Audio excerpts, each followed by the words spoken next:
चला तर खूप घाई आहे, स्वयंपाक करायचा कंटाळा आलेला आहे आणि आता काय बनवून सुचत नाही, भाजी काय बनवायचं हे कळत नाही. तर हा पदार्थ नक्की ट्राय करा. तर इथं घेतलेला आहे लाल तिखट घेतलं आहे, मीठ घेतलं आहे, हळद घेतले, त्यामध्ये आपण अर्धा ग्लास इतकं पाणी टाकून घेतलेलं आहे आणि ते मिक्स झालेलं आहे आता. तर इथं घेतलेली आहे मी मेथी कट करून घेतलेली आहे आणि पातसुद्धा आपण ह्या ठिकाणी कट करून घेतलेली आहे. त्यामध्येच थोडीशी मी कोथिंबीरसुद्धा टाकलेली आहे. अगदी मस्त दिसायला सुद्धा रंगसुद्धा सुरेख आलेला आहे. तर इथं आपण आता सर्व तर या ठिकाणी आपण घेतलेलं आहे गव्हाचं पीठ. गव्हाचं पीठ जे आहे ते आपण 2 पळ्या इतकं गव्हाचं पीठ घेतलेलं आहे आणि 1 पळी आपण ज्वारीचं पीठ घेतलेलं आहे आणि इथं घेतलेलं आहे बेसनचं पीठ. 2 चमचे आपण लहान चमच्याने बेसन पीठ टाकले. तर सर्व जिन्नस जे टाकलेले आहेत ते व्यवस्थित आपल्याला हाताने हे मिक्स करून घ्यायचे. पाणी जर खूप जास्त तुमच्या हातानं पडलं किंवा जास्त झालं तर थोडंसं गव्हाचं पीठ किंवा ज्वारीचं पीठ वाढवलं तरीसुद्धा चालते, काहीच फरक पडणार नाही. तर या ठिकाणी मला आता काहीच पीठ लागणार नाही, कारण तितक्या पाण्यामध्ये हे बरोबर होणार आहे, 100% गॅरंटी. तर इथं मी पीठ जे आहे ते आता व्यवस्थित हे मळून घेणार आहे, एकत्र करून घेणार आहे आता सर्व गोळा एका ठिकाणी. अगदी नेहमी आपण वेगवेगळ्या पद्धतीने बनवतो, पण या पद्धतीने बनवा, अगदी छान हेल्दी आणि खूप छान पदार्थ बनून तयार होतो. अगदी लहानापासून मोठ्या सर्वांना आवडणारा आहे. चला तर तुम्ही हा व्हिडिओ कुठल्या भागातून पाहतात नक्की एक कमेंट करा, कारण मागच्या व्हिडिओमध्ये त्या मागच्या व्हिडिओपेक्षा सुद्धा खूप छान प्रतिसाद भेटल्यामुळे सर्वांचे सुरुवातीला मनापासून खूप खूप धन्यवाद. तर इथं आता पीठ जे आहे ते व्यवस्थित मळून झालेलं एकत्र आपण हा गोळा करून घेतलेला आहे. तरी आपल्याला आणखीन एकत्र करून घ्यायचं आहे. तरी तर आता हा पिठाचा गोळा आपण एका साईडला ठेवून देणार आहोत. आता पुढं काय करायचं पाहूया. तर इथे एक भांडं घेतलं, त्यामध्ये पाणी घेतलेलं आहे, छोटा एक रुमाल घेतलेला आहे आणि तो आपल्याला धुवून घ्यायचा आहे आणि ओलाच घ्यायचा आहे आपल्याला. तर अशा पद्धतीनं हा रुमाल ठेवलेला आहे.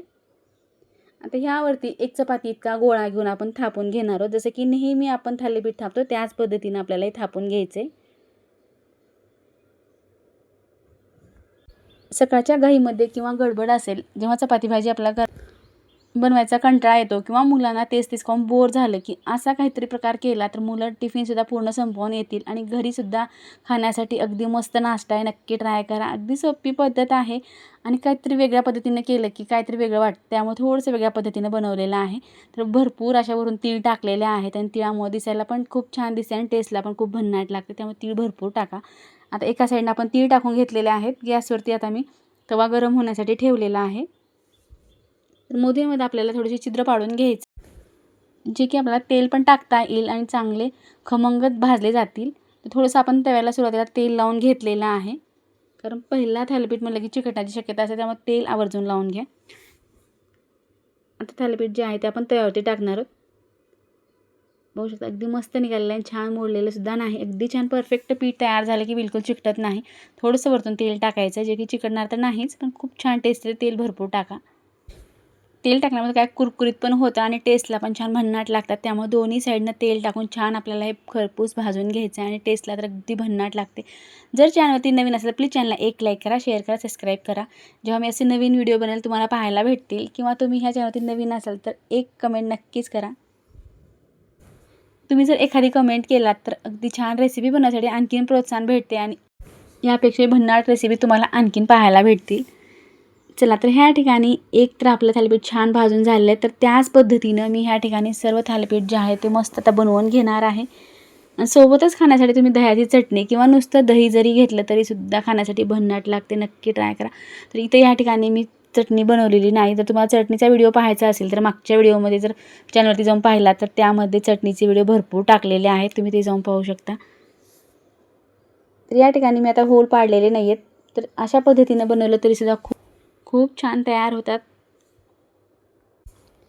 चला तर तुम्ही थालीपीठ कसे बनवतात ते सुद्धा नक्की एक कमेंट करा, किंवा तुम्हाला आणखी कुठले पदार्थ पाहिजे असेल ते सुद्धा कमेंट करून सांगा, नक्की दाखवण्याचा प्रयत्न केला जाईल.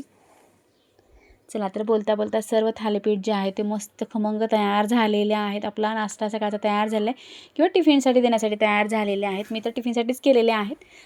चला आता मी टिफिनसाठी देणार आहे. सोबत खाण्यासाठी दहीसुद्धा मी तयार केलं आहे. दही छान मस्त ताजं असं दही तयार झालेलं आहे.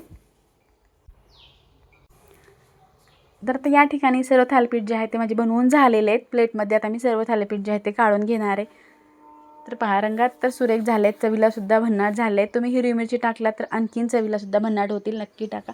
तर इथं आपले थालीपीठसोबत खाण्यासाठी मी दहीच घेतलेलं आहे. तर मऊ लुसलुशीत आणि मस्त खमंग खाण्यासाठी आपले थालीपीठ तयार झाले. तर अगदी भरपूर तर तुम्हाला हे थालीपीठ कसे वाटले नक्की कमेंट करा, लाईक करा, शेअर करा. आणि थालीपीठ तर कोणाला आवडणार नाहीत अशी बाबच नाही. तर ज्यांना आवडत नाही त्यांनीसुद्धा कमेंट करून सांगा. ज्यांना आवडत तर त्यांनीसुद्धा कमेंट करा. तर दह्यासोबत खाण्यासाठी तर मी तर एक घास खाऊन टेस्ट करून पाहणार आहे की थालीपीठ कसे झालेत. तुम्हीसुद्धा बनवा आणि टेस्ट करून पहा. व्हिडिओ पाहिल्याबद्दल धन्यवाद. पुन्हा भेटूया नवीन रेसिपीसोबत.